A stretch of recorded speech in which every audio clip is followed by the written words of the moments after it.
اچھا پھر آپ نے وہاں پر برطانیہ میں تحریک کنز الہدیٰ یہ آپ نے ماشاءاللہ، اس کے کیا اغراض و مقاصد ہیں، کیا کام کر رہے ہیں آپ؟ بیسیکلی تحریک کنز الہدیٰ انیشلی ابتدائی طور پر یہ کنز العلوم کے نام سے ہم نے ایک انسٹیٹیوٹ قائم کیا تھا برطانیہ میں، جی، جس میں درس نظامی کے علوم و فنون، کلاسیکل سائنسز، اسلامی کلاسیکل سائنسز میں علم فقہ ہے، علم منطق ہے، فلسفہ ہے،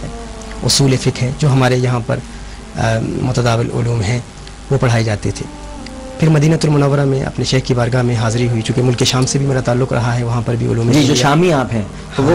یہ بھی بتاتے جائیں کہ شامی کیوں ہیں آپ؟ یہ میرے شیخ نے حکم فرمایا تھا، چونکہ ہمارے سلسلے میں شیخ ابو اسحاق شامی چشتی ہمارے شجرہ میں وہ حضرت ہیں، اور اس نسبت سے پھر ملک شام کی نسبت بھی حاصل ہوئی، چونکہ ملک شام میں پڑھتا رہا ہوں، اور اس نسبت سے حضرت نے پھر حکم فرمایا اور یہ نام میرے نام میں شامل ہو گیا. تو آپ فرما رہے تھے کہ جی ہاں، تو بیسیکلی کنز الہدیٰ کا جو تحریکی جو منہج ہے، پہلے تو کنز العلوم ایک انسٹیٹیوٹ تھا جس میں الحمدللہ یہ تحریک کنز الہدیٰ کا طور امتیاز ہے کہ امتیازی حیثیت تحریک کنز الہدیٰ کی کہ برطانیہ میں درس نظامی کے علوم و فنون میں جو 6 سسٹرز ہماری 6 بہنیں ہیں جنہوں نے مکمل درس نظامی سبقاً پڑھا ہے، اور یہ برطانیہ کی تاریخ میں پہلی مرتبہ ہوا کہ چھوٹے سے انسٹیٹیوٹ سے ہماری ابتدا ہوئی، لیکن الحمدللہ 6 بہنوں نے جو بیسیکلی کچھ لائرز ہیں،